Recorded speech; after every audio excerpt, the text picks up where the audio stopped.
Welcome, BSN community. I'm Crystal Berger, and we are so excited to partner with the Black Speakers Network for this year's Equity and Leadership Summit.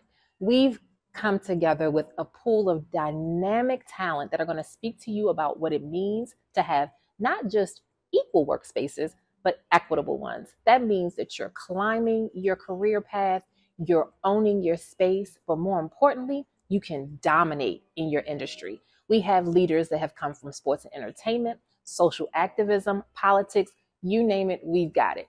Now, let me just share a little bit about me. I'm Crystal Berger, the founder of EBO, and we're an on-demand talent booking technology. What we do is we connect subject matter experts to media outlets on demand within minutes. But more importantly, we vet talent in seconds. And so what does that mean for you? That means that we create equitable spaces through the use of automation and artificial intelligence. We're so honored to be here today to give you the keys, the tools, the tips, and even those stories to help you not just survive in your workspace, but to thrive. So what we want to encourage you to do is to think about, what does equity and leadership mean for you? What does that mean in your career? But more importantly, how can you get little nuggets all throughout today's summit that will help you not just grow, but blossom in your spaces? So we hope that you enjoy this summit, some of our dynamic talent, and also the fundamental resources that you need to have equity and leadership. And remember to stay connected at joinebo.com. And if you want to get your profile media ready, go to Vettify.ai. That's Vettify.ai, and we'll share with you all of the keys to be prepared to get seen and heard any and everywhere around the world. I'm Crystal Berger, the founder of EBO, and I'm so excited to go on this journey with you to equity and leadership.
Breon Wells, CEO and founder of the Daniel Initiative.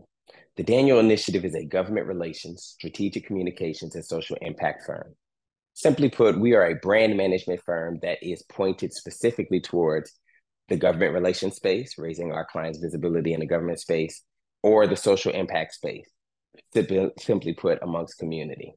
Some of our clients are influencers, celebrity influencers. Some of them are social justice organizations, civil rights leaders, corporations, you name it. We have been pleased to work with, over these last 12 years, numerous people. And the main thing that we do is help them wisely steward their social and political capital to transform cultures and systems. This brings us then to the topic that I want to talk to you about today, which is how you can leverage and maximize your social and political capital to be able to transform systems of advocacy and the policy space. So listen, we're in an election year, and there's a whole host of thoughts, there's a whole host of issues that people are passionate about. And the work of the Daniel Initiative and the work we do at our client often begins after Election Day in what we call the politics of accountability. How do we engage these politicians, these elected officials, in meaningful ways to ensure that we're making progress? What I'm going to outline to you today are 4 simple steps. I'm going to walk you through some of the same conversations, the same process that I have often with my clients to help pull out of them what their social and political capital is so that they can be at their best in transforming these systems and cultures. Number one, if you're going to be very, very successful in this space, you need to determine your issue. What is the one issue, emphasis on one, that you are most passionate about that you want to see change in today or in the next year or in the next 3 years? I often tell my clients who come with a lot of passion and energy, I know you want to change the whole entire world, but what we're going to do today is pick one issue. And our job is to make you credible and consistent on that issue. So the first step on this journey of you leveraging and maximizing the power that you actually already possess and overlook to be able to bring change in the advocacy space is determine what your issue is. What is your space of engagement? What's the conversation that you want to have with these elected officials to be able to make sure that your community, your state, your nation is better, looks better, and feels better for the people around you? But then number two, you need to know your issue. Knowing your issue means this. What sort of study did you add to the passion that you have? Passion is great, but passion in and of itself is not a strategy, and passion in and of itself is not effective enough to bring the change that you are seeking, especially when you're talking about engaging elected officials. So when we say know your issue, what we mean is take us through the process on how you came about knowing the facts on the issue that you hold dear. What is the societal history? Meaning, what did it look like? What was the landscape that led us in society to this space where we are demanding change? In the civil rights context, we can see that the success, the reason we can say the civil rights movement was a success is because it produced the Voting Rights Act and the Civil Rights Act in 1964 and 1965. However, before we got to that legislative space, politics has always been dependent on people expressing in a unified manner what they want to see change on. So there was a whole societal history. We know the bus boycotts and the sit-ins and the die-ins and Martin Luther King and Andrew Young going to Capitol Hill and really, working with, at that point, President Lyndon Baines Johnson to try to move for change. This sort of lobbying, that was started, though, from a societal fomenting where you had masses of people on the street calling for change. So that meant the social history was, what was that ability for them to leverage multiple and masses of people towards a pointed issue? But then second, in knowing your issue, what is the legislative history? Is this an issue where there's already a policy fix that's in progress and maybe the problem is it's just not being implemented correctly? Or are we dealing with a space where it's a new frontier where there's really no adequate protections that are in place? We just saw this with the global pandemic that we experienced. It unearthed not only existing problems, but some new problems that we had not even thought of that needed legislative fixes. Understanding the legislative history helps build your knowledge on the issue and makes you a more credible messenger when you are both talking to society and when you are engaging elected officials. So you want to determine your issue, that one issue that drives you to the space. You want to know your issue, study it. Don't just come with passion. Bring the facts, bring the factual narratives, bring the reality, and use that, incorporate that, using the social and legislative history to be able to produce effective narrative that you're going to communicate. But then number three, you are to assess your social and political capital. This is a step that a lot of our clients at the Daniel Initiative often overlook, and this is our strong suit. We don't take enough time sometimes, especially when we're passionate about an issue, to think about all the different networks, all the different connections, the different relationships that we can bring to bear to successfully accomplish our goals. It becomes an afterthought. And so then it kind of messes up your strategy and sometimes produces a less than optimal result when you're talking about your credibility before people. So when we say assess your social and political capital, you might not be the corporation or a client that has the money to be able to have a firm like the Daniel Initiative or any other government relations and social impact firm to do this for you. But the good news is you don't need all the money in the world to be able to do this. All you need to do, sit down, take some time to make a list as exhaustive as possible that outlines what we call power mapping. Who are all the people that you know? What is the nature of those relationships? Can you rely on them that when you put an ask out, that they will mobilize and galvanize? Do you have the credibility and consistency that you can go out there and fire up people to bring forth change? This is an assessment of your social capital, your ability to mobilize people, and your political capital, your ability to bring elected officials into a conversation and bring them to understand why they must take action favorable to your issue. So, number one, determine your issue. Number two, know your issue, study. Number three, assess your social and political capital. But then finally, and another critical space, build a strategy to employ your social and political capital. This means I use this mantra often with my clients. Care Bear stares don't win wars. And what I mean by that is to make an argument of it's just the right thing to do often doesn't land well, especially in the political space. Why? Because when we're at political spaces, self-preservation is the strongest drug that is driving and influencing a lot of the decisions that are being made. And so when you say it's the right thing to do, often it is not meeting the evaluation that the elected official might be making on their own self-preservation, their ability to be in office. I'm not saying that that is a good or a bad thing, but I am saying that is the reality. So when I say Care Bear stares don't win wars, what I mean is let's not just simply make the argument that it's the right thing to do, but match that as well with a strategy. Don't just roll out of bed and think that because you're going to on Tuesday come with this argument and you didn't have to put together the time, the effort, thinking about what the social and political capital you're working with look like, that everything was going to work out.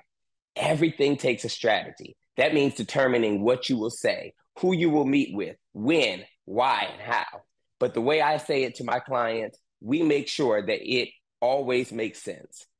How does the decision that you're going to make today, the action that you're going to make, showing up and writing on social media, how is that going to fit with your larger narrative, with your larger strategy? Because if it doesn't fit and you cannot justify it, you should probably leave it alone for at least today. That doesn't mean that you can't touch that issue later. But when you've determined your issue, when you know your issue, when you assess your social and political capital, and finally, when you build that strategy to employ that social political capital, this is how you leverage and maximize your input, your advocacy, and your strategy in the policy space.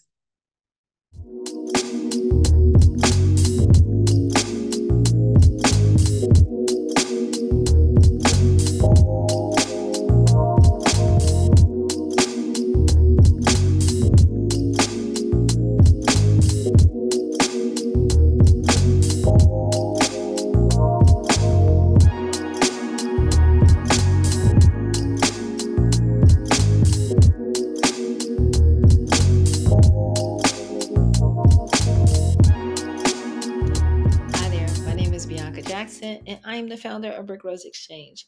Welcome to our session today where we will be discussing innovating for inclusion, how emerging technologies will shape equitable futures. In this presentation, we are going to talk about the transformative role of tech, so specifically AI, AR, VR, all these acronyms, right? And so how we use the technology to really forge a future where it drives equity, inclusion, and economic opportunity for all. And so I just want to make sure that everyone watching us is in the right place, right? And so if this is you, please say it is me in the chat. If you are a business government leader, educational institution administrator, nonprofit innovator who is laser focused on equity and justice. And not just that, you want to integrate emerging technology for social and economic betterment. So if that's you, drop it. It's me in the chat. And so I just want to make sure that you're in the right place because we're going to talk about everything that is probably keeping you up at night, everything that, really gets your heart going, either, for fear or excitement, because I'm there with you, right? And so everybody has been talking about AI, right? And how AI is changing the world. Every time you turn around, it's AI this, AI that. And so I want to say last year was Goldman Sachs that released the article, research, something like that, around 300 million jobs will be impacted by AI. Holy smokes, Batman, right? And so I know that a lot of people thought like the Terminator was going to show up to their door. I can assure you that he is not. And so, but the thing is though, we are standing at a really crucial intersection. That intersection of, we see this impending threat that most people would consider a threat, I think is an opportunity. We can literally navigate through these challenges or this concern, this fear responsibly, and then also be able to use the technology as a tool for inclusive growth, but then also a way of growing employment and business opportunities here in the States and all around the world. But a lot of times people say more money, more problems, and sometimes you got more problems even when you don't have any money, right? And so for this specifically, you have the external factor of job disruption. And not even just here in the United States, but literally all around the world. So if this is your fear, go ahead and write job disruption is my fear in the chat. If you are the person who is thinking about, yeah, that's important, but like, how do I stay up to date? How do our organization stay up to date? How does our business stay up to date? And you're thinking about the need to continuously upskill. What does that look like? What do we tell people that they should be learning? How does this affect, or how could we use the technology to solve some of our problems? So if that's you, right, keeping pace or keeping up in the chat if that is your fear. And then you have a more like philosophical fear, and all these resonate with me too, is this last one around, are we using technology in a good way, in a moral way? There's one, of course, argument about, if it's legal, who cares? But it's more than just that, right? Like we're in this really critical space where technology, there's bias that is there potentially. There's sometimes racism, sometimes sexism, depending on what types of tools you're using. And so just really designing tools, being a part of the training models, raising your concerns when you see problematic feedback or data coming back from the machines. I think that is really important that we have those conversations too, right? And so I know many of you are like, who is this woman? Who is she? Hi there. My name is Bianca Jackson, and I love to tell people I was born in North Philadelphia, born and raised. Okay, I won't go into the song, y'all, but I am a Pulitzer Prize winning creative technologist who leads, guess what? A globally acclaimed, award winning startup named Burke Rose Exchange in Baltimore, Maryland. Got to dust my shoulder off a little bit. We completely pivoted our business during the pandemic, and then all amazingness happened. We have been recognized by American Express, by Comcast, by Meta itself. So the company that wanted to make itself the metaverse, they shouted us out. So shout out to them.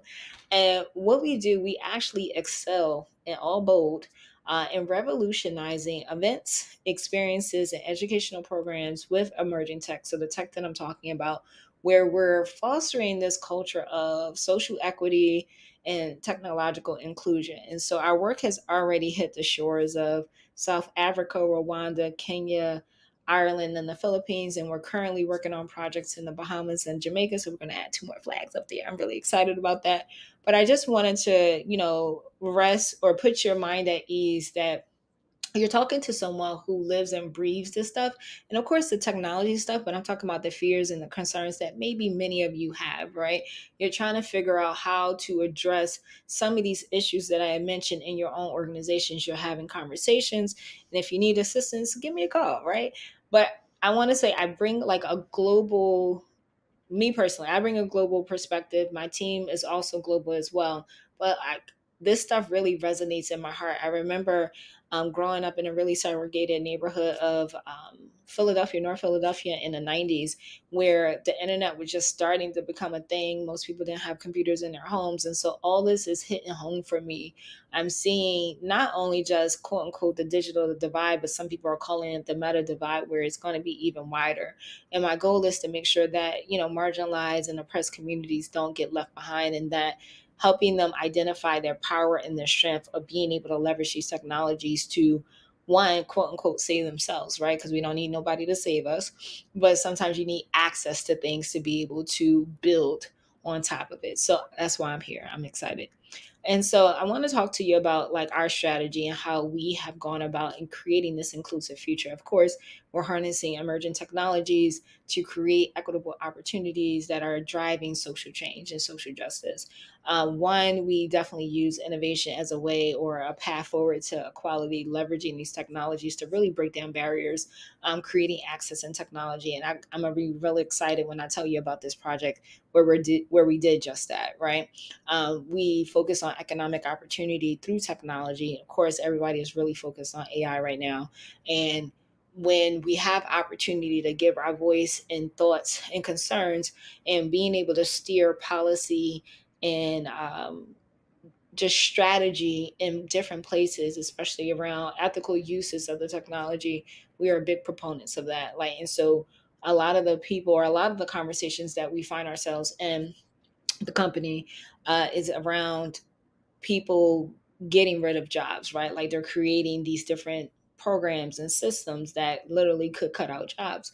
And if we're having conversations around that, how do we then on the back end create or find spaces to create more opportunities? So all of that kind of works together. And that's part of our plan of how we do this. We got to balance it out. Like we just can't address one part of the equation without addressing the other. And so this story that I'm really excited about, this is Dr. Bruce.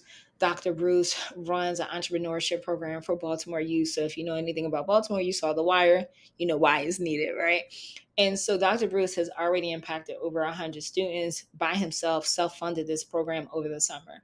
And so he came to us because he wanted to expand it. And so he was doing it on Zoom at Thinkific, and we talked and we were like, well, we could do it in the metaverse, aka virtual reality. And so that's what you see my avatar doing here, running through like she's Tomb Raider. And then we've also created AI coaches to help with capacity, right? And so to be able to help the students get comprehension as well as mastery of the subject matter that Dr. Bruce will be teaching. And so I'm really excited. This summer is going to kick off. He's going to this massive goal of 90 students. And so that's almost the same amount of students he's done manually over the last 2 years, but just in this 1 month cohort. So I'm excited to be able to support him in what he's doing. And so what it looks like when you have inclusive tech and you're thinking about these futures is ethical AI, enhanced advancement, economic opportunities, greater equality. And what happens when we don't do anything, right? We're widening societal or social inequalities. There could be ethical breaches when we're not really thinking and being intentional, economic disruption, and loss of innovation potential. And so I want to join you or invite you to join us to shape equitable futures together. So if you're in business, government, education, nonprofit, it is our collective responsibility and opportunity to really use these technologies in a way that's really pushing equity and justice forward. And I invite all of you to join us on this journey. So let's innovate together, right? Either through check policy or strategy, emerging tech integration, or upskilling. Feel free to contact us and check out these project samples if you want to know more. I'm excited. Thank you for being here. Have a nice day.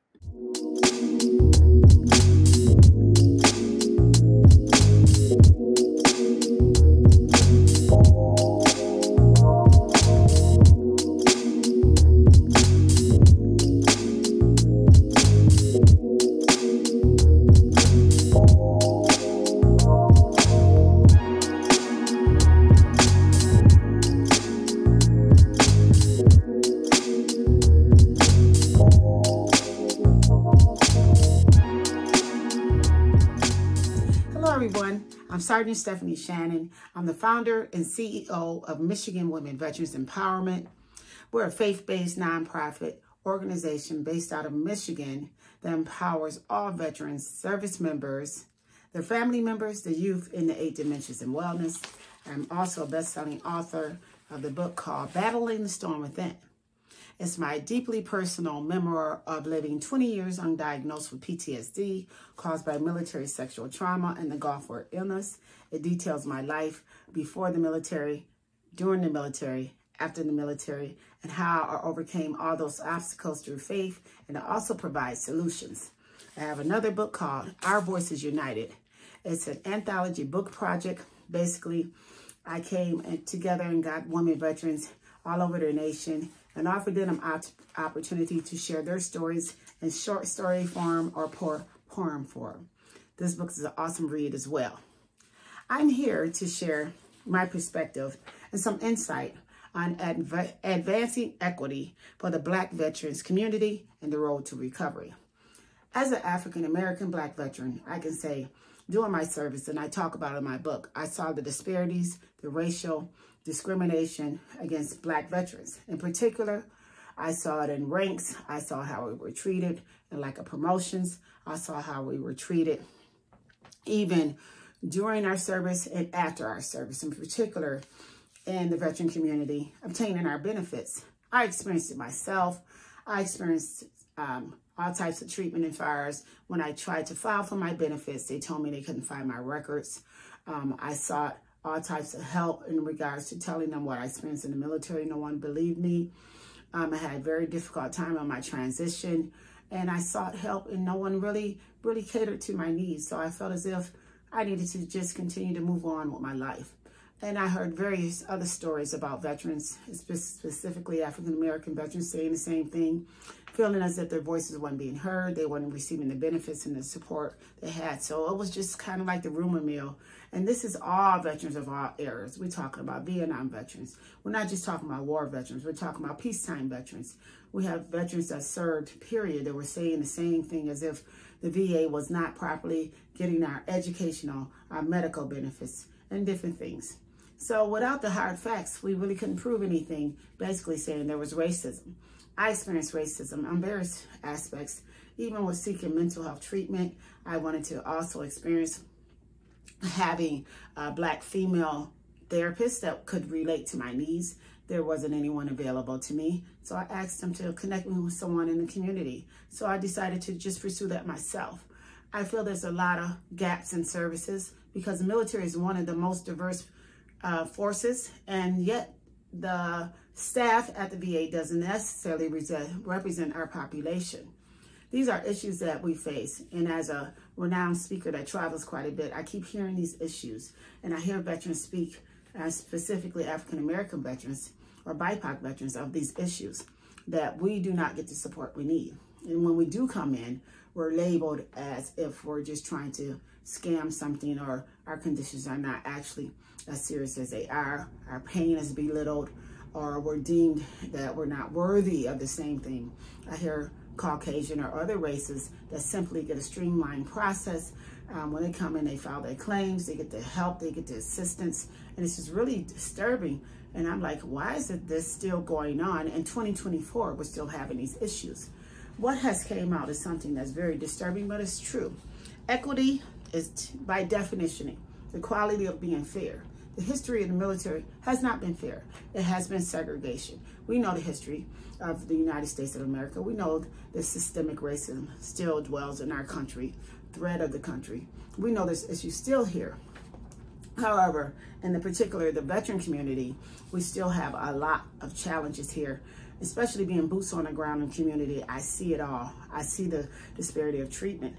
There was actually something that was done at a level that needed to be done in 2021. There was a lawsuit filed against the VA that the agency intentionally deprives countless veterans across the nation VA benefits. We're talking about not just medical, but educational, even the support they need for their families. And it's so emotional and distressing when you are in need of your benefits and the service-connected benefits that you earned, and you have the proof, even if you don't have the records that they say that technically you're supposed to have. they're supposed to provide that support for you to get those documentations. Often it doesn't happen. What happened was in 2021, there was a movement that happened, and the VA was sued finally. And sometimes that needs to happen. In 2021, it was a response to a Freedom of Information Act. And the suspicions, long-held suspicions of African-American veterans being denied was proven in fact. It was found that more than likely, Black veterans were denied our benefits. And these facts were proven to be true. And this particular organization, and I'm stating these because if you're listening to me, you need to seek them out because they're doing a great job. The National Veterans Council for Legal Redress and the Black Veterans Project. They teamed up with the Yale Law School Veterans Legal Services Clinic. And with them teaming up together, they filed a lawsuit against the VA to address this matter. The VA is now finally admitting, even though they knew that this was an issue, they could have addressed this issue. They could have addressed it just as they've done any other issue, like with the LGBTQ movement, where they put a special list in place and put special people in place to help this population. They brushed it under the rug. Now we're facing issues that have been systemically long-term issues against the Black communities, particularly veteran community. What we need to do as African-American Black veterans, we need to be proactive in our approach. I lived it myself. I came a homeless veteran because they denied me of my benefits. They didn't believe me. They said I was too professional and presented too well. Now that I know the fact that everyone that was stating these facts are true, we need to collectively move together as a unit. I would say this as a Black veteran: make sure you document everything, request your records, make sure you contact your patient advocate, and make sure you call this number, the White House complaint line. This works. It's 1-855-948-2311. Call that number and let them know if you're having problems with the VA, not getting what you need, if your doctor is not responding properly, if your service provider is not giving you what you need, if a referral is not being done. That helps provide a paper trail. We need to provide a paper trail. Do not respond emotionally to something we know has been systemically done to us as a people. We have to be wiser than that. In order for us to get equity, we have to be wise, knowing that systemically our ancestors have suffered these things. And we're in a different era where we're able to file lawsuits, we're able to write letters to our congressmen and women. I encourage you to do that, because if you do not do paper trail, if you do not organize and move collectively in a professional and educated manner, we will just be stereotyped as angry Black men and women that are just bitter and want to pull the race card. No, these are facts. What I'm stating is facts. It's not something that we're imagining. And I knew it was happening, and I was telling them that. I experienced it myself, and I'm seeing it happening and happening again.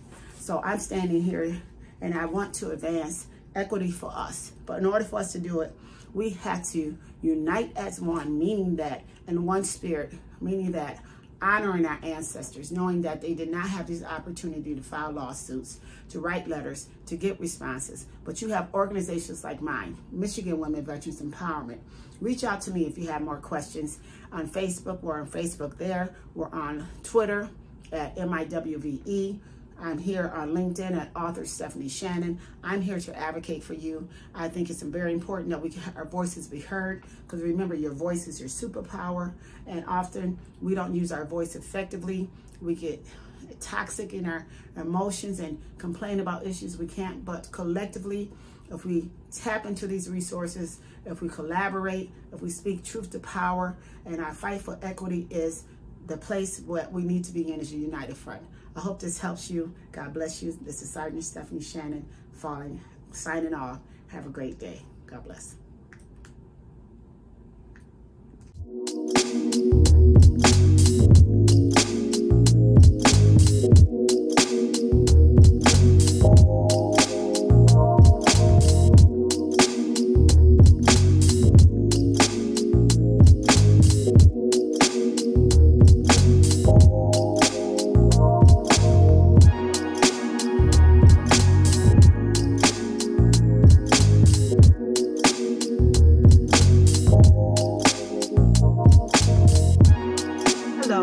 is LaTonia Monroe Naylor, and I am the founder of Monroe Naylor Consulting. And today I'm going to be talking to you about how empathy creates equity and profitability. That is something that is usually not in the same sentence, because there is a time here in our country and even in the world where people are talking about the lack of value of diversity programs and equity. But I want you to know that there is a value. There's a financial value to it, not just a human factor, right? That we should be talking about. And so as I get ready to dive right in, I want to ask you a question. Who are you? Who are you? That is a very simple question. And most of the time, when you ask somebody that, they think about their race, their religion, their gender. But what they don't think about is how they speak, how they communicate, and what their personality style is. And so each of us generally fall into one of the four buckets of relator, driver, analyzer, or expressor. And the reality is that when we are interacting with people, we have to be very cognizant of which one we are, because you may be talking to someone or dealing with somebody that is not that. So for example, if I'm talking to somebody who's an expressor and they want to hear a story about my impact, and I'm telling them about my accomplishments, it actually turns them off. If I am talking to someone who is an analyzer, and instead of giving them facts and data and credentials, I am talking to them about, my family and all of this other stuff, they don't want to hear about that. But what happens is when we learn to value which one of these we are, and then we get to value and understand what the opposite person is that we're dealing with, or the environment that we're in, who is what, then it drives us to want to be able to connect with them in a different way, and being able to dig deeper within ourselves to find another level of how to interact with people, right? And that comes from this sense of desire to want to be empathetic. And this is why we're having the conversation today. Why? Because not only is it important to know what your how is, it's also important to know your why. And not just the why, but your strong why.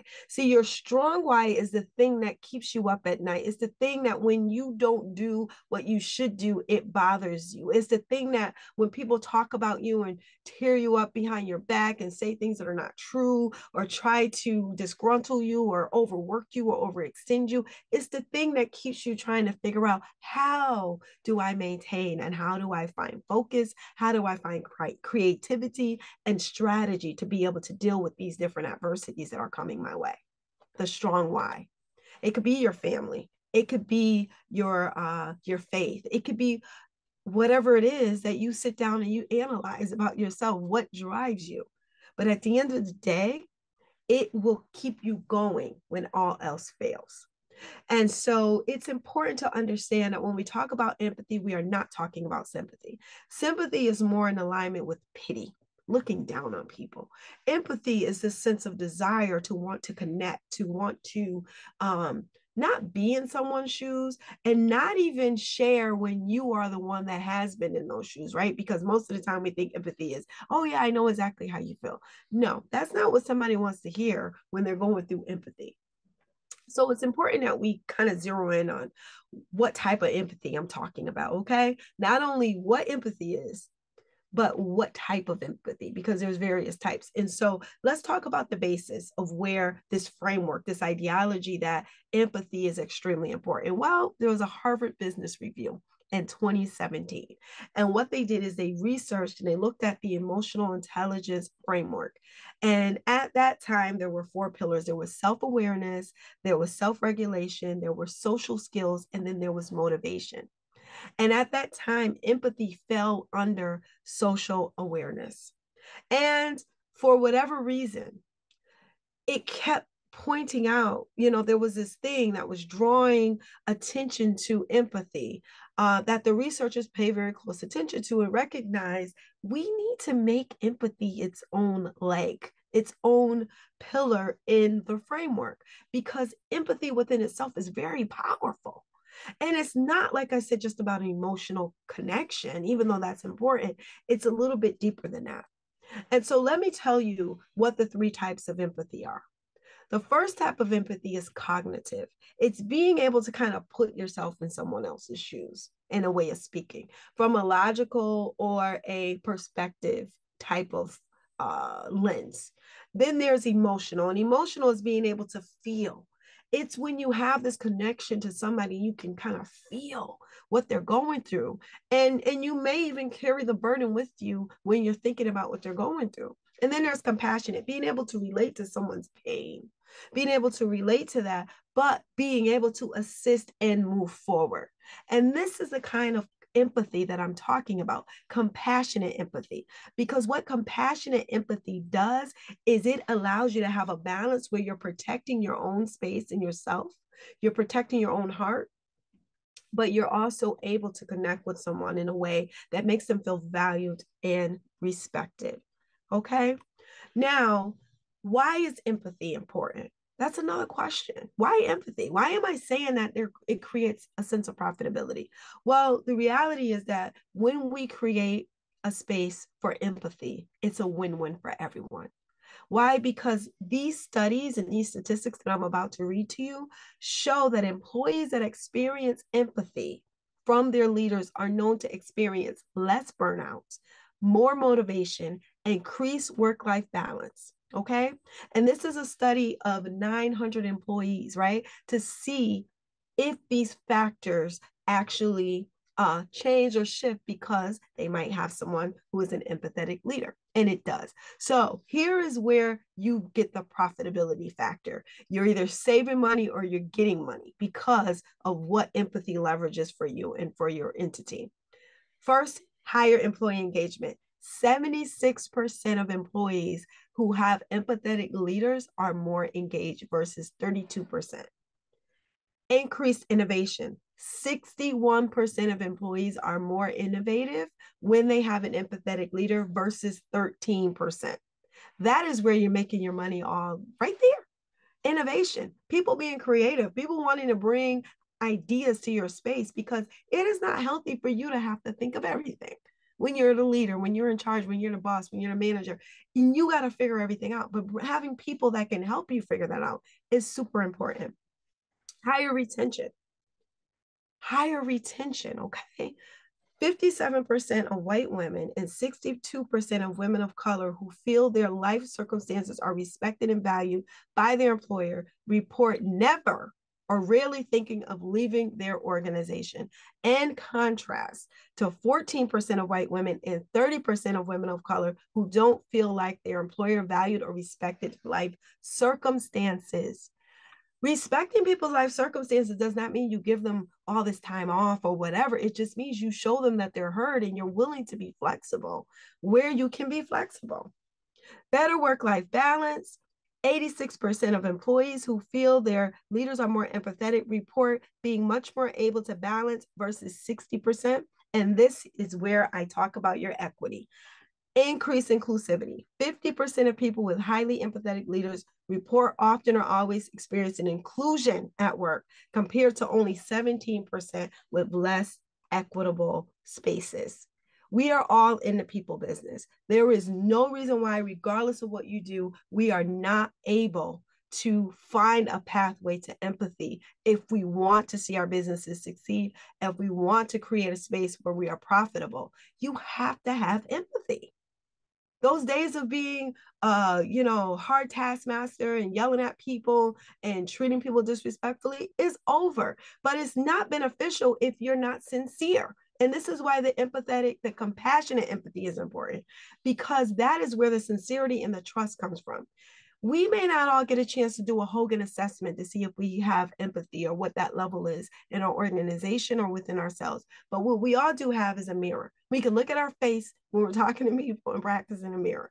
We can use what I call the stocking method. Women, I don't have any stockings. And matter of fact, anyone who likes to wear stockings, I don't want to say marginalize anyone.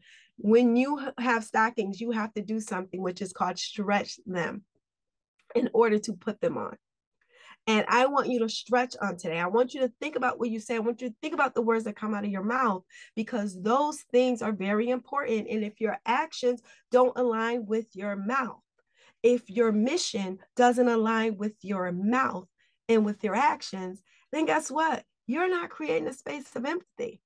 And it's okay if you recognize that you're not now, because you can do something. You can work towards improving it. And so with that, I have to close.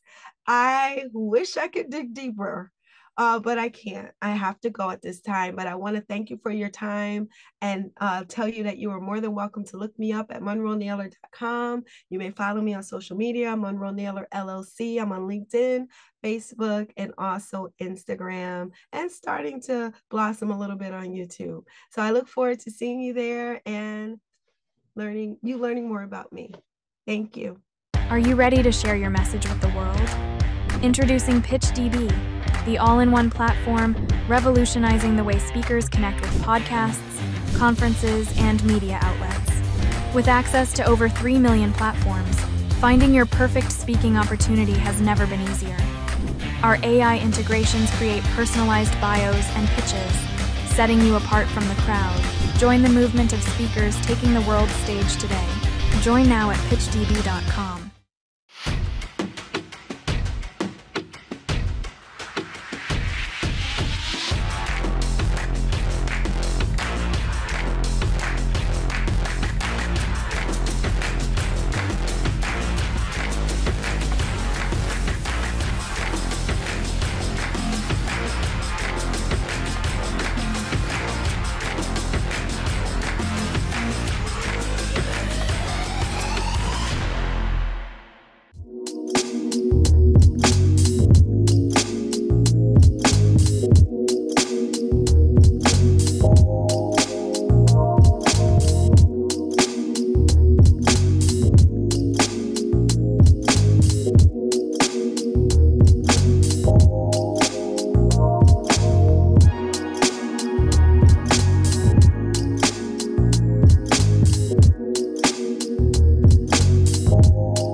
Kind of leader, because leaders come in all shapes, forms, and sizes.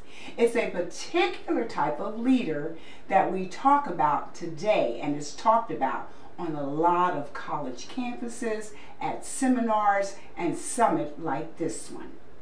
Well, hi, I am Coach Lalisa J. Williams, author of Release Your Power and creator of the Women's Empowerment Suited and Sassy Summit. I want to talk to you about how to become an inclusive leader. Well, in order for leaders to create an environment where everyone is thriving, a leader must first release their own power. Leaders must look inside of themselves and find out what it took for them to be successful, and then they are able to successfully lead others. But what is inclusivity? You hear this word a lot these days as we talk about diversity, equity, and inclusion. Well, inclusivity, it involves what we say as well as how we say it. And what that means is that we as leaders, to be advancing ourselves into this realm of inclusive leader, we have to be able to clean up our daily workplace conversations. That's what I want to help you with today. I want to give you today 6 strategies for inclusive leadership. Now, I took a course about 5 years ago through Cornell University on diversity and inclusion, and that's where I learned a lot about being inclusive as a leader. But this model for leadership and being inclusive, this comes directly from the article in the Harvard Business Review. So these 6 strategies for inclusive leadership then starts with the first strategy, which is you have to be able to model fairness and inclusivity in your own behavior. And then that ties back to understanding who you really are and really releasing your own internal power. The second strategy is you should show support and learn from others. And in order to do that, you have to be able to have the skill of listening. You want to listen to what the stories and the experiences of those around you and those that you are leading as a leader. Now, the third strategy, you need to be able to develop a few responses and have those on hand and ready. Say, for instance, you're in a meeting or you're in the hallway, and you know how we have these conversations or we hear these conversations in the workplace. And a lot of times the conversations are similar. They're the same. They're like a routine kind of conversation. Well, you can have some responses ready. So when you encounter any type of potential bias or any type of stereotype threat or these types of microaggressions, you will have a response ready on hand so you can combat that. These are the things that are going to make you what? An inclusive leader. Now, the fourth strategy is that you want to be able to team up with others that are diversity like-minded individuals just like yourself, because we understand that the more you talk about diversity, equity, and inclusion with others around you, the more the awareness is being spread. You can also create teams and procedures and share this information across your entire organization or company or institution. And you should also practice amplifying the good ideas of other people. You can do this at meetings, at conferences, in virtual spaces. Yeah, that's really, really important. Amplifying the ideas of others. You know, there's no better way to make a person feel that they're included than to have their idea shared and spoke about from someone else. So you can be that leader that's making that happen. Number 5, the 5th strategy to becoming an inclusive leader is to talk about diversity and the importance of it with other people. I know we hear a lot about diversity, equity, and inclusion these days, and it won't ever get old, because as long as we're here, as long as we still come together, we will always have a need to make people feel included. And you want to encourage others to do the same. You want to encourage others to talk about the importance of diversity. You want to make your good intentions clear. You can do this by using engagement surveys and then taking the details of that survey to give feedback. You know, we did something like this at one of the institutions where I was employed, and we actually did a survey to find out what people felt about how they felt they were being included, not just trying to assume what people were feeling. We actually went to the people and we asked them questions, and you can do the same. There are a number of organizations out there that will put together a survey for you. You can purchase it and you can use it within your institution. This way you will take evidence-based information to the people and give that feedback. So talk about that importance of diversity. And the 6th and final strategy then is you want to be careful not to overcompensate.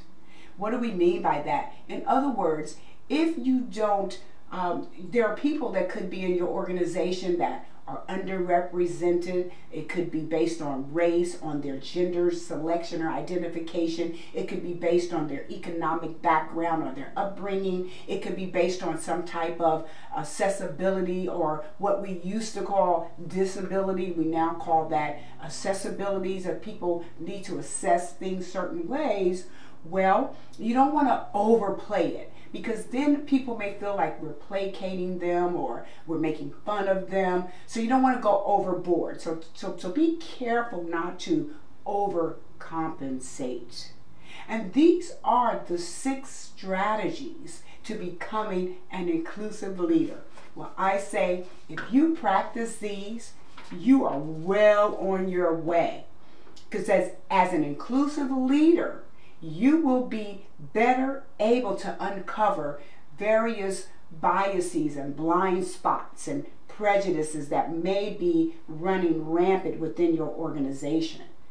Now, it can be a difficult conversation, I do admit that, but the more you do it, the more comfortable you'll become with making people aware of how important it is to be that inclusive leader of all of our diversities. I mean, we have a lot of diversities already. We just need to make sure everyone is inclusive. And it can be actually very humbling.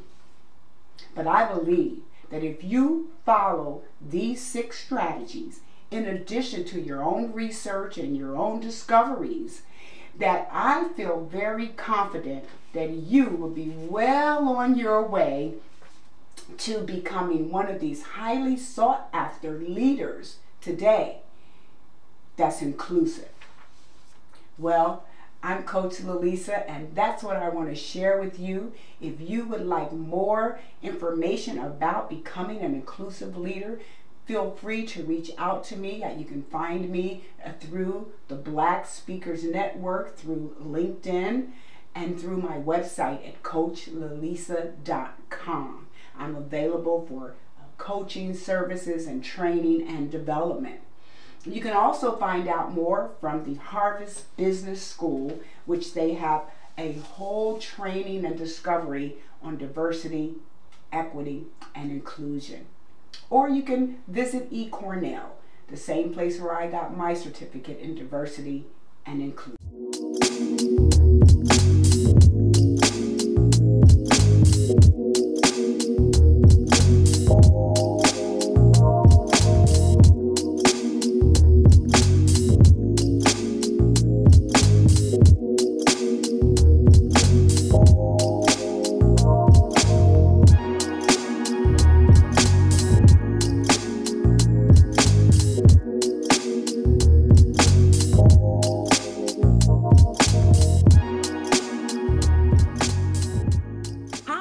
My name is Monique Toussaint, and I am the president of Monumental Business Solutions, where I serve as an executive coach and partner with executives and aspiring executives to create action plans that promote career and leadership development success. If you have an idea, I have a plan. Today, I am honored to speak with you from the topic of For the Love of Equity, Leadership, Opportunity, Value, and Education. So what does that mean? Today, I want you to think about how important it is for you to think about the social impact you make in life. So what is the importance of your personal contribution to your impact, and how do you identify your leadership style, opportunities to engage in the community and a workplace, the value you bring to the space you occupy, and the benefits of education and or training to be successful. And so to do that, let's think about what equity is and what it isn't. So there's this graphic where we always think about equality versus equity, right? And you look at people looking over the fence and they're all standing there, and equality is giving the tall person the same help as the short person. It doesn't change the fact that they won't be able to see because they're looking at the same thing from the same level. But Equity is giving the short person the amount of help they need to be able to see at the same height as the tall person. And so from this lens, I want you to think about what equity is versus what it isn't. But for the purposes of this presentation, I want you to think about, how do you participate in providing equity? How do you contribute to social impact? So let's think about that, right? From the lens of leadership, opportunity, value, and education. So leadership, how do you show up? Where do you show up? Who are you when you show up? I think that you have to think about the opportunities where you lead, right? Is it your household? Is it an organization? Is it in your friendship circle? Is it at work? You are a leader, and a title is not the only opportunity for you to be a leader, but you can lead from where you are. You can lead from within. You can lead your peers, you can lead subordinates, and you can lead up. And so you have to think about, what does your brand say about you and what you stand for? And are your values clear to the people around you? And then you want to think about opportunity. How do you engage? When do you engage? What opportunities do you decide to participate in? And what opportunities do you share? And what opportunities do you say, you know what, this is not reflective of me, my brand, my values, and I will not participate in it. And then value. What do you do? What value do you add to the space that you're present in? How do you do it? What needs do you meet? Especially if you're a business owner or a company with a clientele, you want to think about, what needs do you meet? Is there a value add? Is there something, some impact that you can make?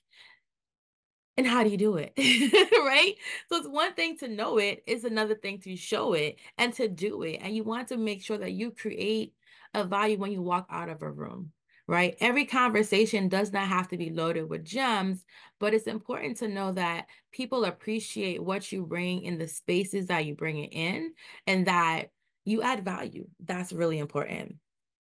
And then you want to think about education. Now, I might be slightly biased. I think about, formal education, but there are some things you learn by experience as well. And so you want to think about what that looks like for you. So if you want to be in diversity, equity, and inclusion, do you have formal training, right? Do you have experiences? What organizations can you engage with? And in addition to you being trained, what can you provide, right? How can you help other people to learn? So having grace, showing grace, telling people, you know what? This is the context for which this was taking. This is the culture behind why it was done. And this is why you should consider doing it this way. Being sure that what we're talking about is relevant, it appeals to the right audience, and that we are educated and educating always, because our goal with equity is to not just create equitable situations, but to find solutions, right? To equip, to empower, to educate, so that everyone can walk away feeling that they have contributed to this space, because that's how you create social impact. It's one change at a time. It's one thing at a time. It's one person at a time, one act at a time, one lesson at a time. And it does not have to be a formal lesson. It can just be a conversation, right? Education, and I know my educators are coming for this, but it happens by conversation. It happens by experiences. And so it's very important that we stress how important it is for you to be educated and to educate for the love of equity. And so with that being said, I just want to remind you of the importance of showing up as a leader. One, acknowledging that you are, even without a title. The importance of opportunity, right? Not taking it for granted, creating opportunity for others. The importance of adding value to spaces where you show up. And most importantly, the importance of education. That being said, I would love for you to check out our leadership growth formula checklist at monumentalbusiness.com/gift. It's where you take the opportunity to look at how you show up, where you show up, the value you add, and think about, you know what, these are the areas I'd love to grow in. and then to stay connected, right? So find us on Facebook at Think Monumental, on Instagram at Think Monumental, monumentalbusiness.com, and YouTube on Monumental Moments. Thank you for your time. Thank you for your contribution to society and social impact. And thank you for being you. You're appreciated, you're valued, and I hope that this short lesson has helped you to feel educated, empowered, and engaged. Again, Monique Toussaint with Monumental Business Solutions, thanking you for your time and encouraging you to always think monumental.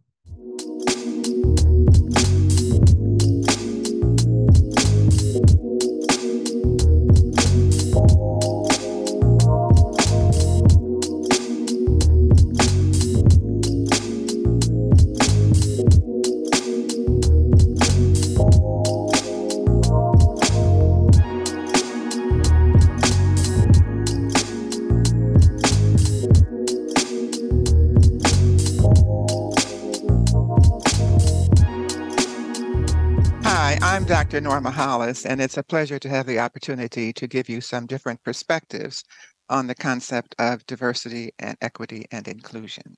I come to you with a background in the speaking industry. I was the first Black woman to own a speaker bureau for Black speakers couple decades ago, and I now own a coaching academy where we teach people a process called Authenticize to exercise their authenticity in today's world.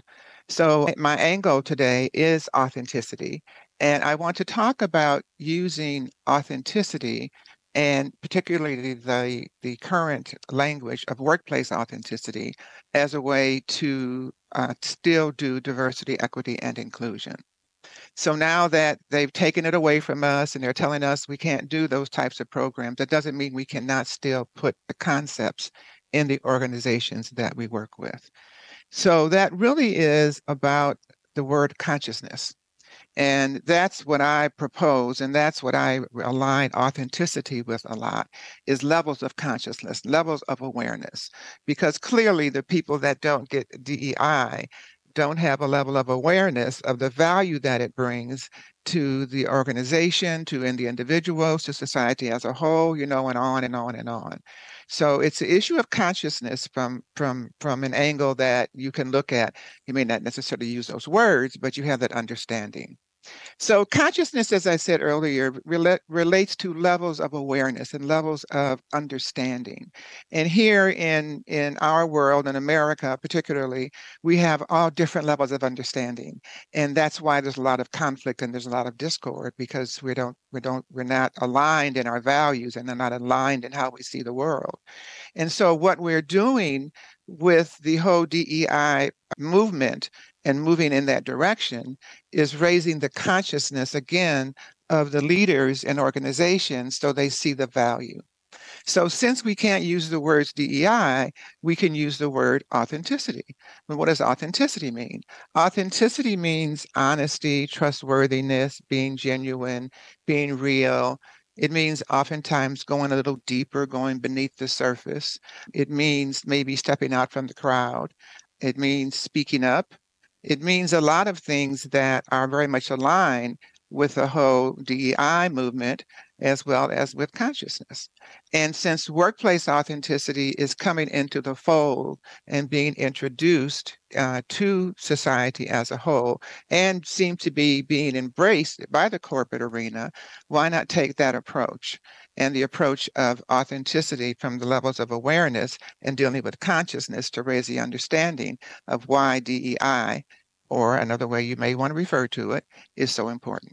So diversity, another way to refer to that and to look at that, is expressing one's expressing oneself. Each of us have different gifts and talents. We have different, that's our part of our diversity.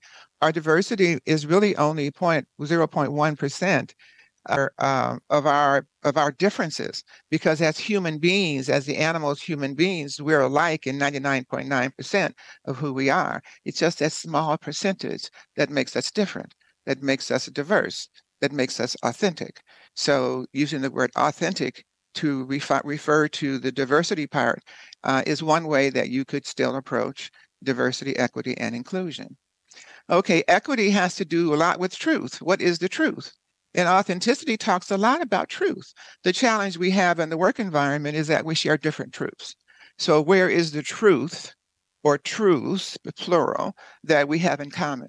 And let's focus on those. So that's a different way around it, a different approach to it, but still an approach that can embrace workplace authenticity, because we need a value that we all agree with. One of the things that I ask when I go around the world and talk to different organizations and groups and what have you is, what's one value that we all agree on? What's one value in your organization that you agree on? When you find that, then you can rally around that and use the words workplace authenticity to support that as well. And then you have inclusion.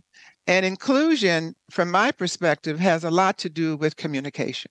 Because when you communicate, you include people. You're inclusive of others in the conversation, in the planning, in the preparation, in the expressions.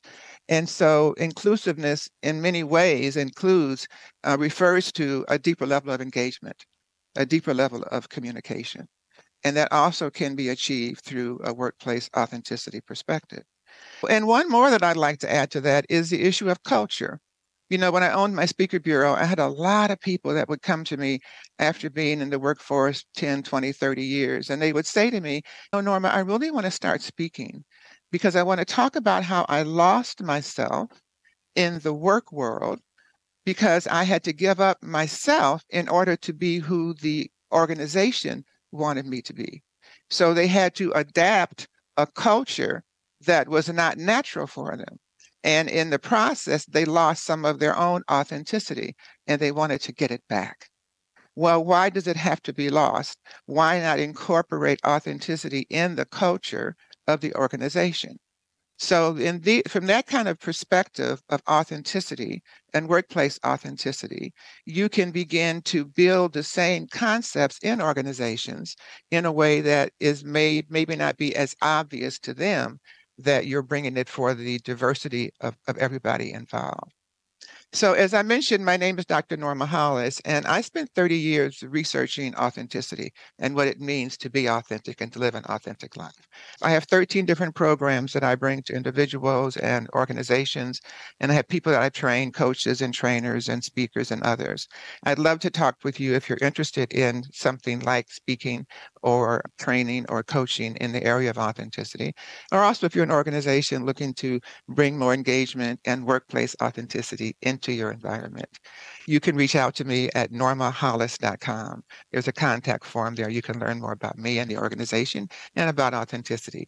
Thank you for your time and opportunity. And I really encourage you to look into authenticity. It is a buzzword right now, and it's a buzzword because there's so much inauthenticity going on in the world. Well, you can do your part to increase the level of authenticity by first being aware of it and then taking the steps that it takes to become more authentic yourself. People will tell you just be authentic. Like you can wake up the next morning and be your authentic self. But it really takes a little bit more commitment than that and a little bit more time. I'd love to talk to you about it. Please reach out to me and think about authenticity in your life. normahollis.com. Take care.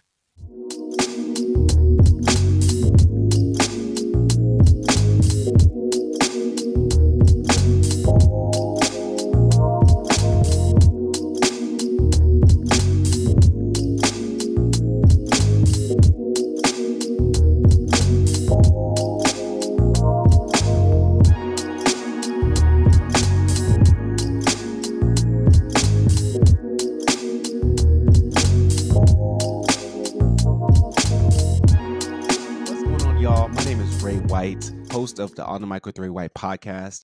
I wear many hats. Some of those hats include an equity and inclusion strategist for organizations and businesses and leaders.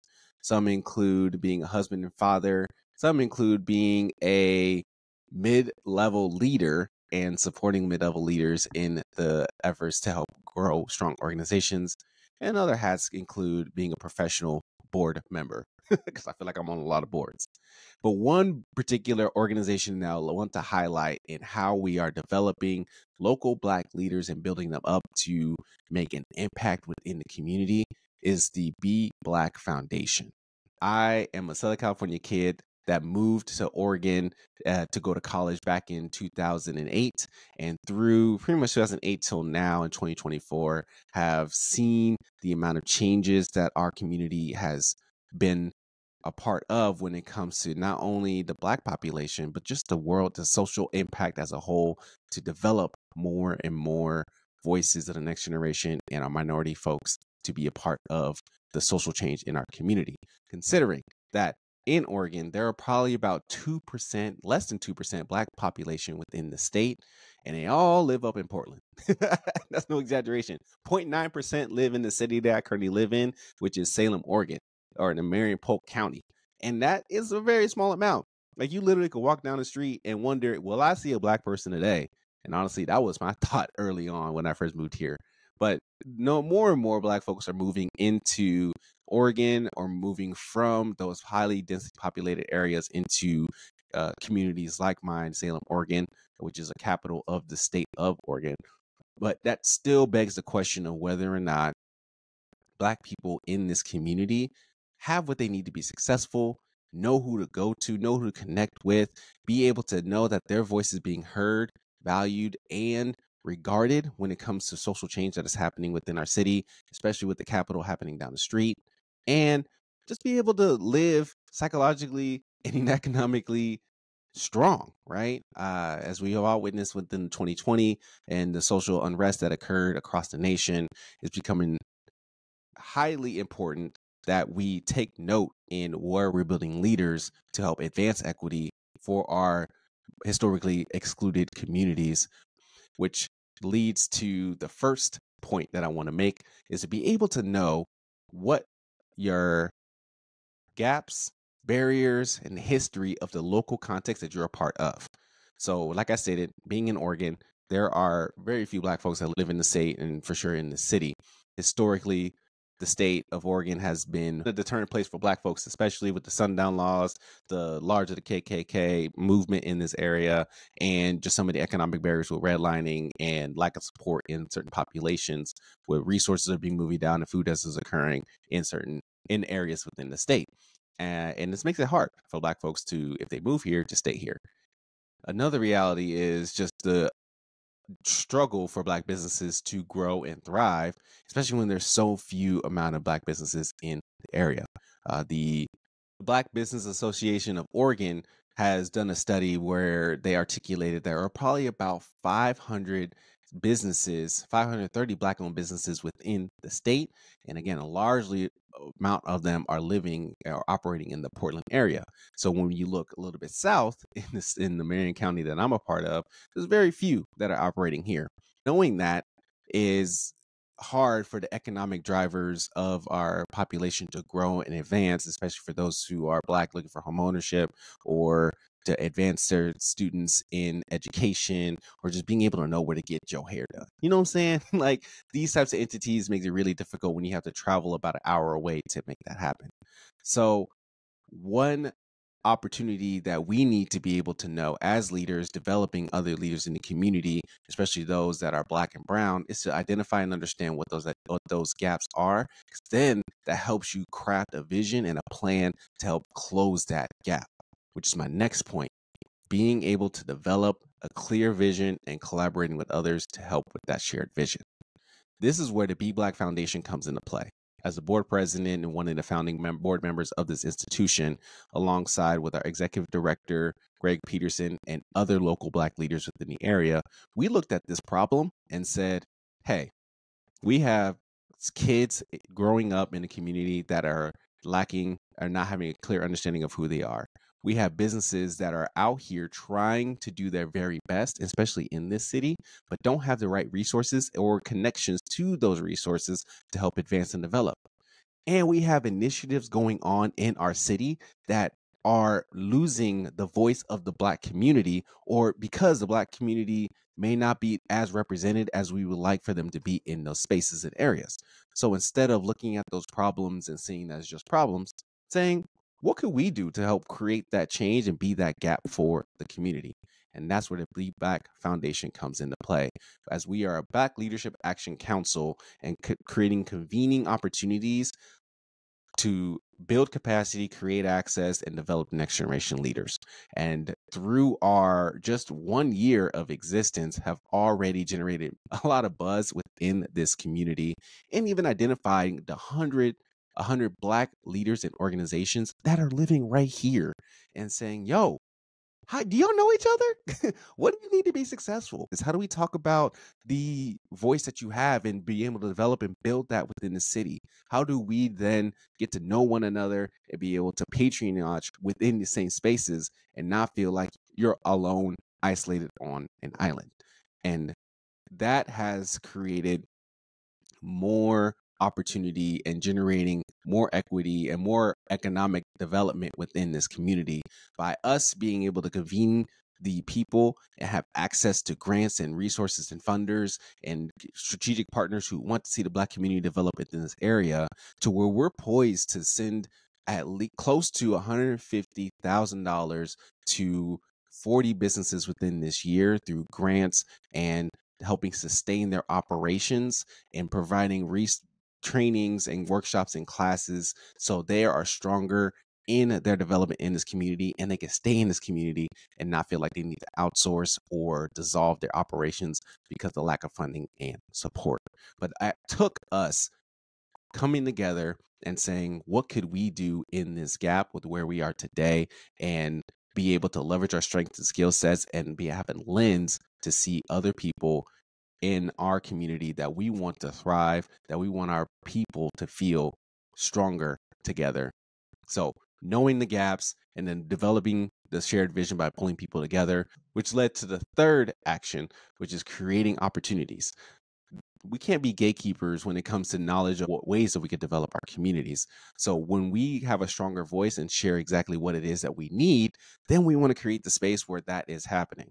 So like I stated, we have about 100 businesses that we know of in this area, and being able to engage them to understand what they need to be successful and give them the bare foundations of successful business operations. So knowing how to do your taxes, knowing how to set a budget, knowing how to build your operations, knowing how to create a strategic plan, knowing just who to go to if you need support and resources, and having that knowledge to then be able to go to those resources and say, we have ready leaders who are wanting to do business here and to grow here, and they just need one or two guidance to get to that next level. Can you help us get there? And that has made a tremendous amount of growth and support for our Black population and Black leaders to say, hey, they can stand up a little taller because they know they have people in their corner to support in that effort. So as you look to your local population, I want you to identify who are the Black leaders in that space, whether they're emerging leaders or veteran leaders that have been there for quite some time, and pull them together to say, hey, what do we need to do in order to help our people survive? And once you create those opportunities to understand what that structure looks like, that shared vision can be leveraged and utilized to go out and find support, funding, resources, people who desire that same mission and vision and can work together to create those strategic partnerships to grow as well. And as you create that shared vision, you then create opportunities where more of those intersections are happening and people are connected in a greater way, knowing that they're not alone, knowing that they do belong in this city, and knowing that they can have what they need to be successful and strengthen themselves as well, and be able to lean on each other to help create that work effort. And as a young Black leader within this city, this is honestly something that I wish I had when I was first starting in this community. But now I'm excited to be one of the founding leaders and help drive this effort and sustain it and grow it so more Black folks who live in the city can be connected and be together, working towards the same greater vision of making change within their community. If you have any questions about what that looks like for you as well, feel free to hit me up at Ray Devante on all social media platforms. And I'd love to work together, learn, and help support and amplify the work that you are doing to strengthen the Black leaders within your community and your organizations. Meet PitchDB, the ultimate platform for speakers looking to make their mark on podcasts, conferences, and media outlets. PitchDB provides access to over 3 million platforms, ensuring you find the perfect avenue for your message. With AI integrations, your bios and pitches are tailored uniquely to each opportunity, giving you the edge you need. Join now at pitchdb.com.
Greetings, I'm Dr. Robert Benson, and it's been said by Chris Rock that the Black man is an endangered species.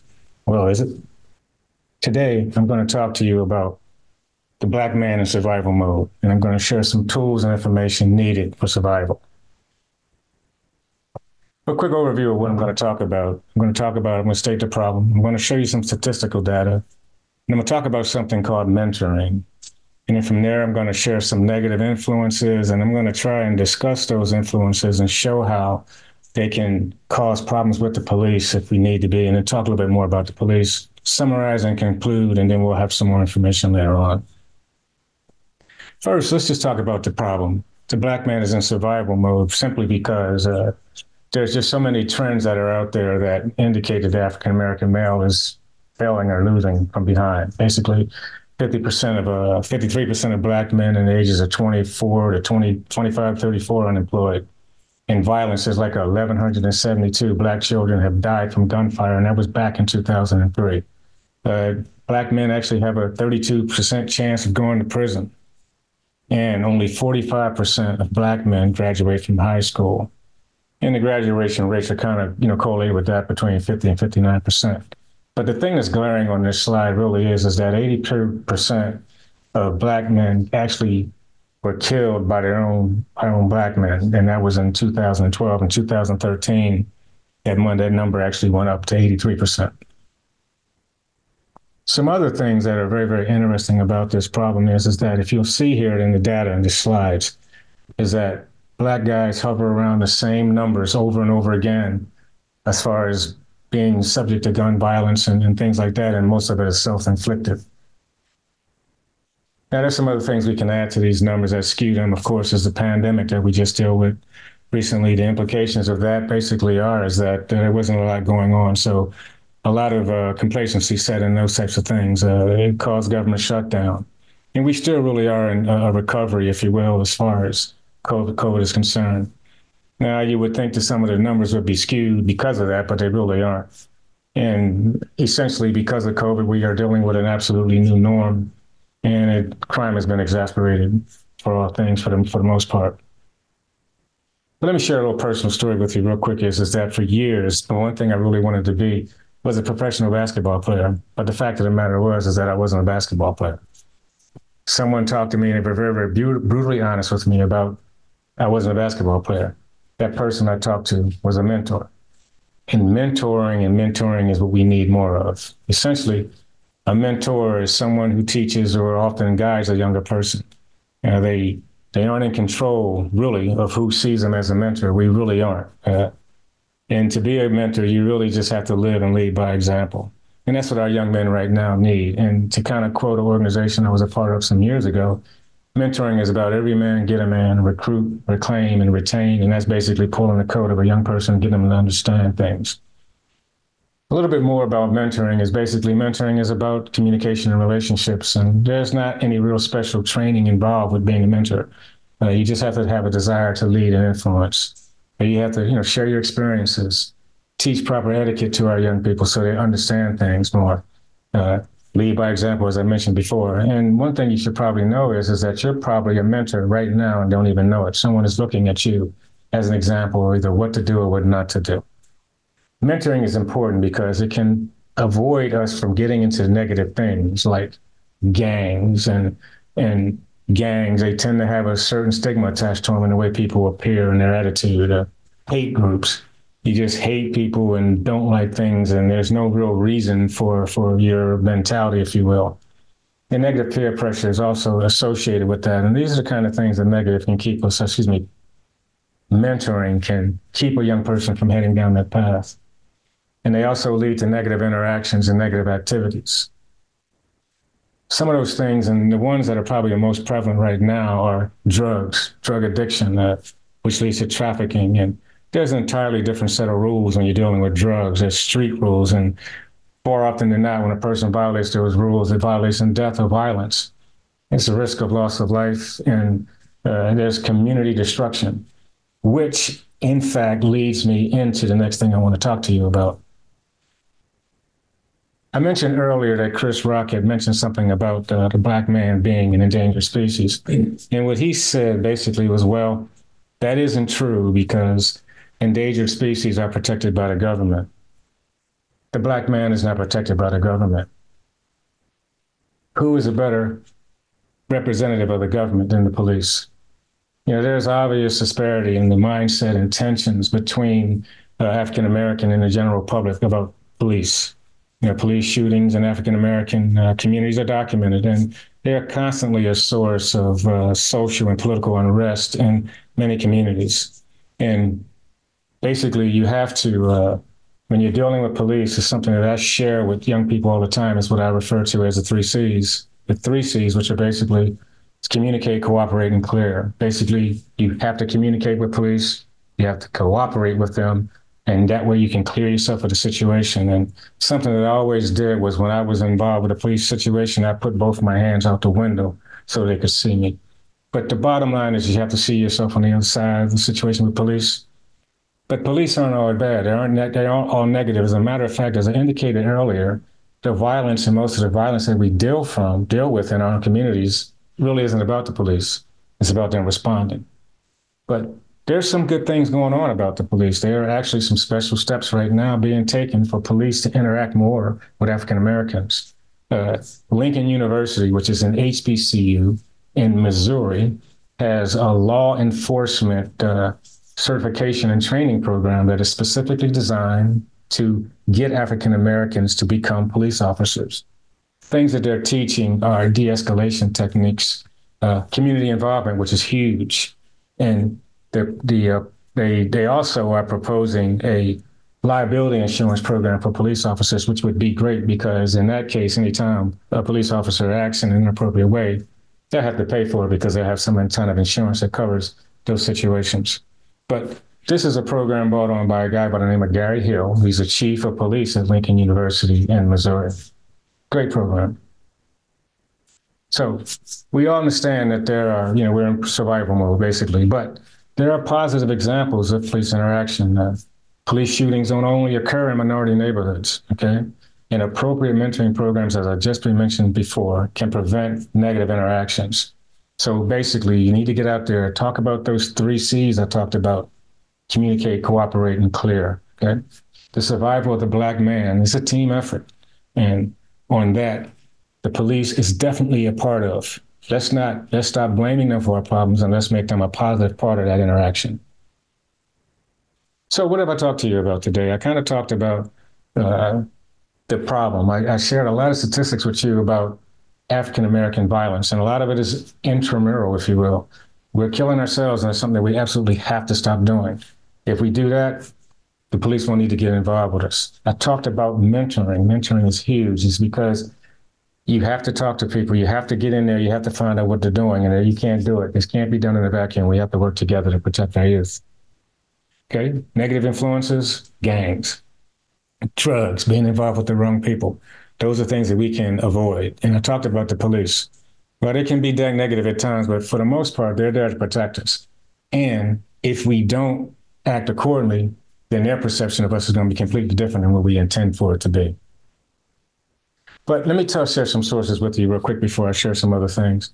I got this information from the urgency of now. I got it from Black Chicago, the Brookings Institute, and Lincoln University in Missouri, and of course, Bing.com. There's a lot of data that I gathered was from there. But the things that I do and the things that I've talked to you about right now, I share constantly on my podcast called The Book of Dad Radio Show. The Book of Dad Radio Show it airs anywhere you can get your podcast and on YouTube. These are the type of things that I like to share with you in that venue. So let's go back to Chris Rock.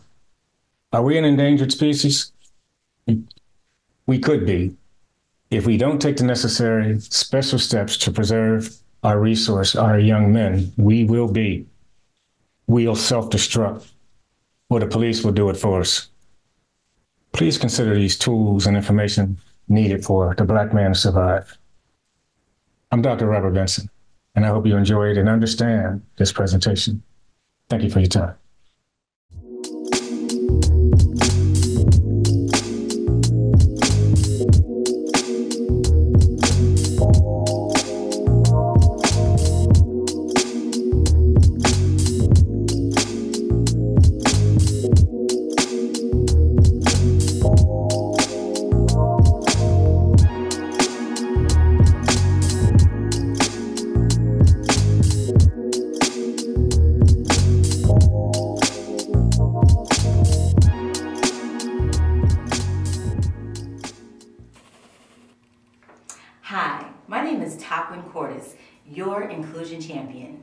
I'm also the COO of Different is the New Cool, where we believe we are all different and we are all cool. We specialize in the inclusion advocacy of young people with disabilities, parents, educators, and those seeking to create inclusive environments. We do so through a trendy clothing line, through my book, Stop the Stare, Start the Conversation, A Guide to Inclusion, and other educational resources. What sets us apart? We are a family-driven brand that has a unique blend of clothing and education. We are in the business of sparking inclusion conversations that build self-confidence, reduce stereotypes, transform schools, and empower families. Over the next few minutes, I'll be sharing my inclusion journey and showing you how to discover yours. So, what is inclusion? Inclusion is the act of being included into a group or providing equal access and resources to those who have been excluded. Don't you want to be part of a world where everyone feels seen, valued, and appreciated? Step number 1, identify your why. My why is my son Dale. When Dale was 3 years old, I started noticing behaviors that caused me concern. I noticed that he had trouble giving eye contact, that he was very easily distracted, that he was hyperactive, he was a runner, that he got angry very easily, and that he had difficulty expressing himself. I expressed my concerns to my pediatrician, and she kind of dismissed him as, he's a boy, he'll grow out of it, no cause for concern, let's see what happens. So over the next couple of years, I continued to express my same concerns with the pediatrician, and finally she said, well, let's see what happens when he starts school. That fall, we sent him to private school, and after 1 week, they told us that they were not equipped to handle his behavior. So you can imagine I was livid, I was sad, I was hurt, I was angry, I was embarrassed, I was all of the things. But once I composed myself, I reached out to the principal and I asked that they give me a letter explaining why my son was being disenrolled. I then took that letter to my pediatrician, and she finally gave me the referral to go to a psychologist. Once we went to a psychologist and Dale was evaluated, he was diagnosed with ADHD and provisional autism. That means that he showed signs of being on the spectrum, but not enough to be diagnosed with autism. So I felt relief that my concerns were finally validated, but now that I have this diagnosis, what does that mean? What does the journey look like?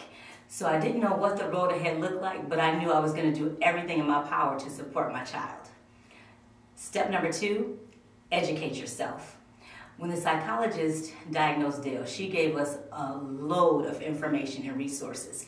But on top of that, I did my own research online. I joined parent Facebook communities. There's so many things that you have to think about, to medicate or not medicate, to do therapy, if so, what kind, what type of resources will we have in school. Now, although I do believe that medication is the key for some children, we chose not to medicate Dale. We chose to use natural remedies instead. Dale is in the arts, he acts and he models, and I didn't want to do anything that could alter or hinder his personality. And I'd heard so many horror stories and actually seen some horror stories firsthand through some of my friends that personally have children with ADHD as well.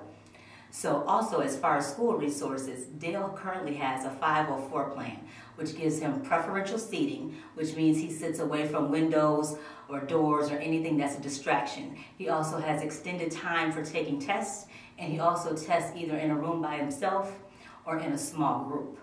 What was also important is that as I got educated, that I educated him, so he can understand all about ADHD, how it works, how it affects him, so he can understand how and why he may do some of the things that he does. But one thing that I impressed on him is that he is not defined by his diagnosis. Dale has ADHD, but ADHD does not have Dale. And step number 3, take action. Once you've identified your why and educated yourself, now it's time to take action. Being the parent of a child with a disability, you need to prepare yourself for the bullying, for the exclusion. Have open communication with your child. I'm always asking Dale how he feels about certain situations. And when he explained how hurt he felt when he got excluded from things, we decided if he felt this way, other young people with disabilities probably feel the exact same way. So we created Different is the New Cool, which is to inspire and celebrate young people with different abilities through a trendy clothing line. We also started a Difference Advocate Pledge. So we wanted to encourage young people to not only advocate for themselves, but to advocate for others as well. And it's 3 simple steps. Number 1, embrace your different. Identify what sets you apart. Number 2, be a friend, not a bully. Operate in kindness. Number 3, take the limits off of yourself. Although your journey may be different, you deserve to be included.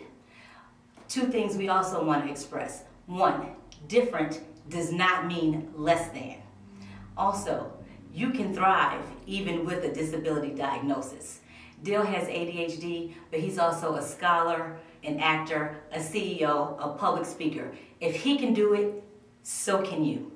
So with Different is New Cool, we've been featured in several magazines. We've been on runways across the United States. We've done photo shoots, vending events, speaking engagements, sharing our journey. But I still felt like there was more that I could do. And there's a comment that kept ringing in my head from one of Dale's kindergarten classmates. And he said to me, "Dale is my friend. He's a little crazy, but a lot good."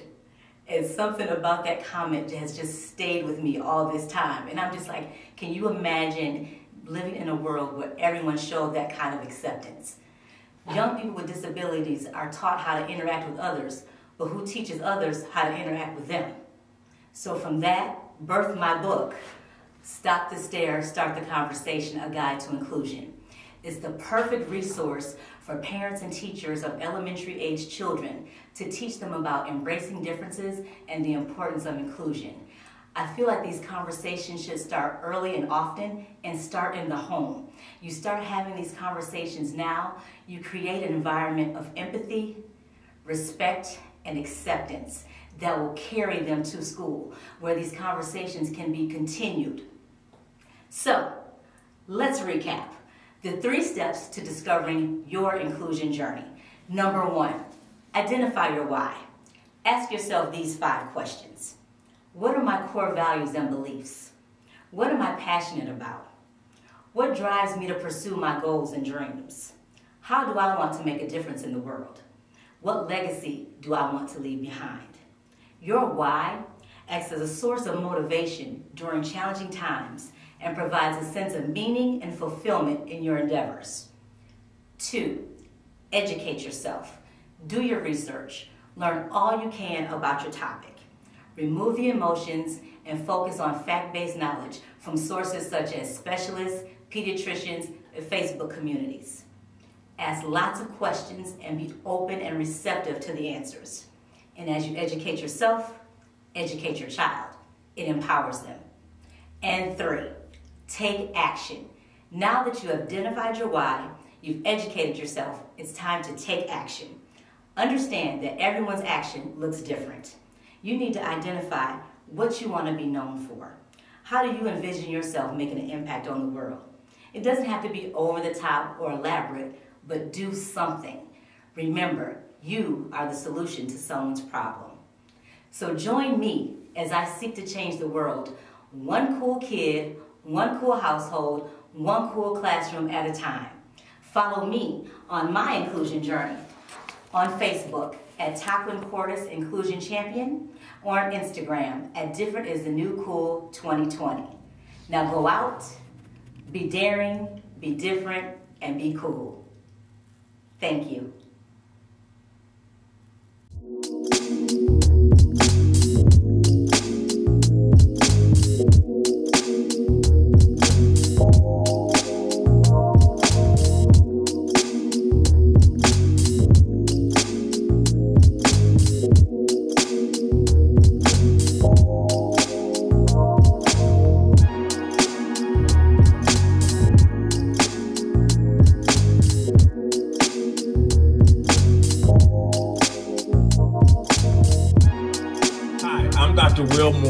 Founder of Moreland Training and Associates, a leading personal and leadership development company headquartered in Phoenix, Arizona.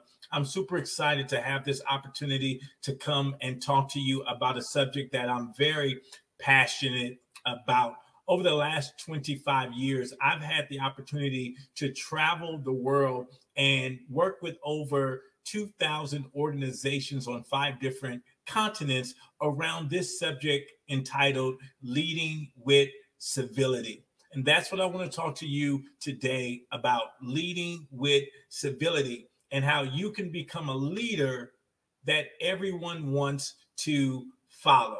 So let's get right into it. We're not going to waste any time. I've been researching this idea around civility for about a decade now because I wanted to know what made the best leaders the best leaders. And when I began this research, I've interviewed over 150 top level executives and CEOs, and I wanted to find out what was the difference. And when I found that difference out, I labeled it civility, simple civility. How many of you are familiar with the golden rule? Do unto others as you would have them do unto you. We're living in a climate now that seems as though that philosophy, that principle has been lost. So it's incumbent upon leaders just like you that are speakers, that are consultants, that are influencers, that we go into these environments and teach individuals how to get back to the golden rule. So I want to share with you today 3, I call them my 3 C's of civility. If you're going to be a leader that leads with civility, you have to have these 3 C's. So let's get right into it.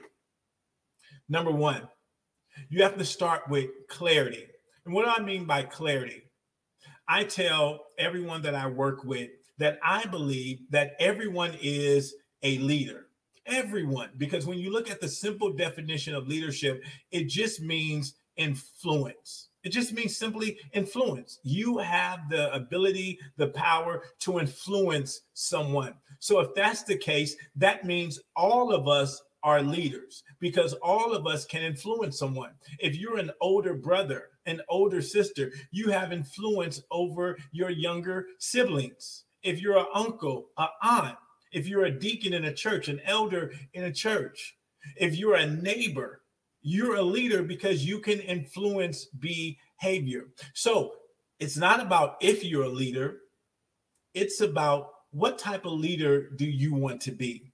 That's what we got to get clear on. That's what you have to get clear on. What type of leader do you want to be? Now, I'm sure we've all had bad leaders, and I'm sure you've had a couple of good leaders. So when you ask yourself, what type of leader do I want to be? Do I want to be a good leader? Do I want to be a bad leader? Do I want to be the type of leader that people are excited to work with? Or do I want to be the type of leader that people avoid being around?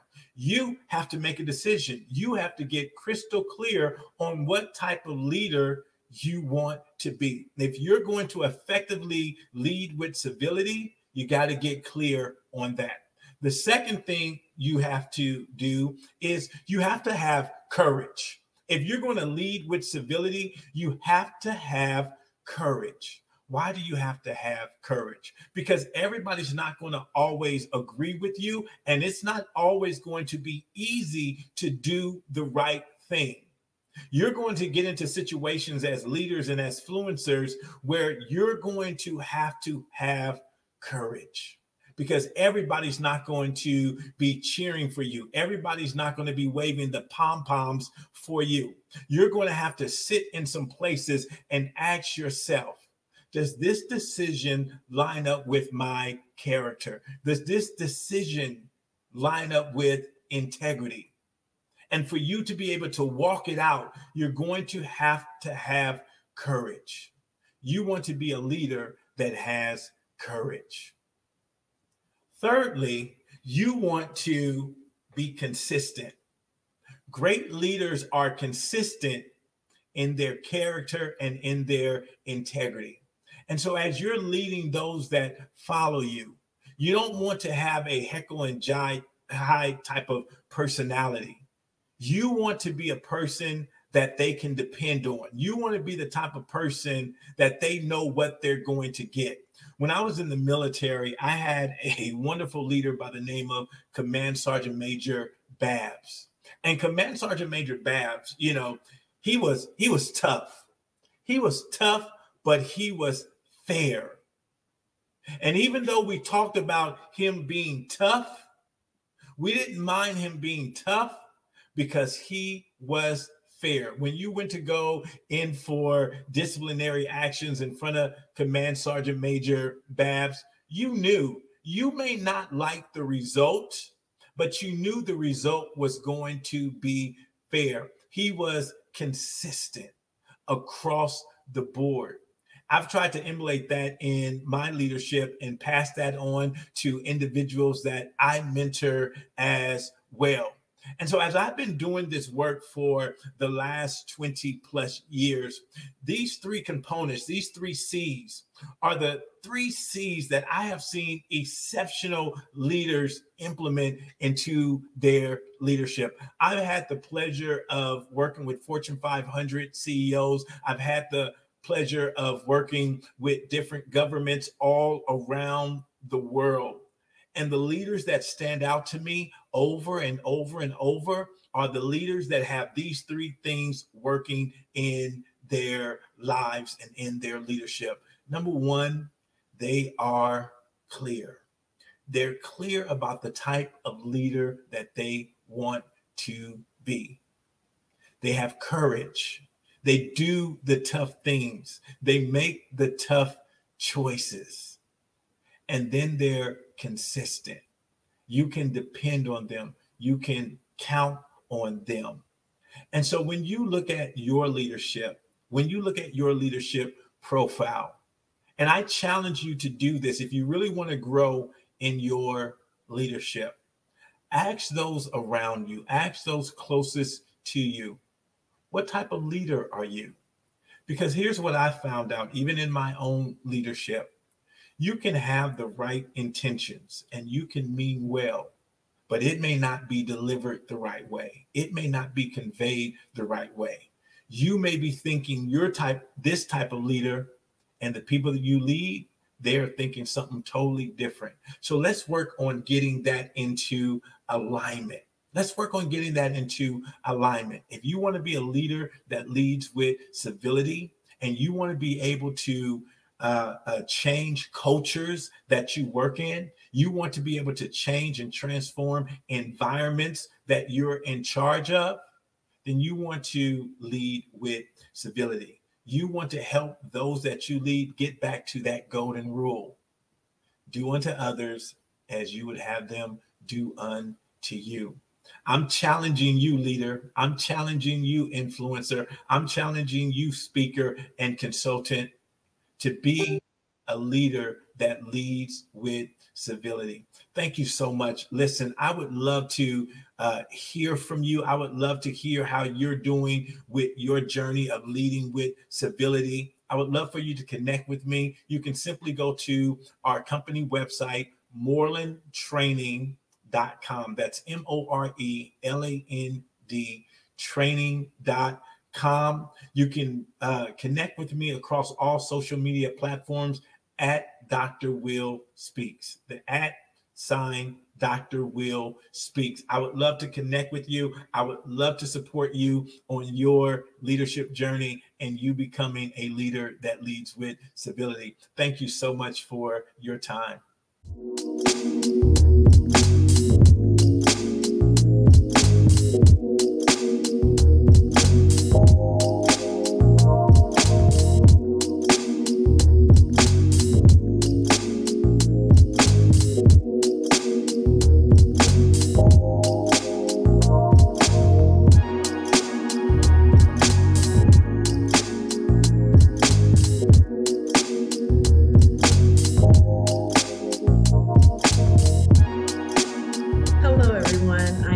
Ashley Gaddy Robbins, and it is an honor and pleasure to be speaking with you today at the Equity and Leadership Virtual Summit hosted by the Black Speakers Network.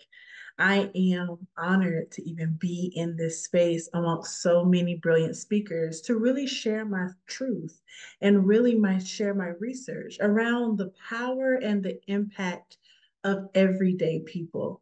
Oftentimes in the workplace and even in our lives, if we're honest, we may get caught up on someone's title or someone's status or how many followers someone has. And we oftentimes may forget the power of everyday people, the people who wake up and go to work and go grocery shopping and have to make it work. These are the people who are flooding our workplaces every single day. And if we miss them, if we surpass their brilliance, the knowledge that they attain and their experience, then we're missing a large part and a large sector of our organizations. Yes, it is about the job description, and that is very important. Yes, it is about leadership and people leading and people management. Yes, it is also about performance. But if our organizations and our leaders are not taking time to see the ways in which systems of power are impacting everyday people and not infusing that into their thought process and decision making, we could be making poor choices for our people. So I am here today to talk about the power of the impact of everyday people. But before that, I want to share a little bit with you about who I am. Like I said, I am Dr. Ashley Gaddy Robbins, and I am the founder and principal consultant of Ashley Gaddy Enterprises, which is an organizational agency and a focus on organizational culture with a specificity in diversity, equity, and inclusion. I'm also an instructor of communication studies at the University of North Carolina, Wilmington, where I did receive my bachelor's and my master's. So shout out to any Seahawks who may be listening in today, and received my PhD in cultural studies at George Mason University. Some of my favorite things, right? If we talk about kind of the everyday ways in which we can know people that may not be tied to what I call our name tag answer, this is a way to do it. Some of my favorite things are Abbott Elementary. I love that show. I love what Quinta Brunson is doing with the ways in which she is making us laugh, but also think critically about topics in our education system. I love the beach. It is one of the reasons why I chose the university. And also it gives me peace. It gives me serenity.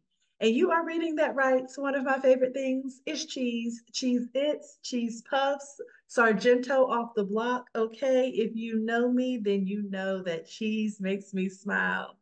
Some of my primary identities are Black Southern woman, mother, and educator.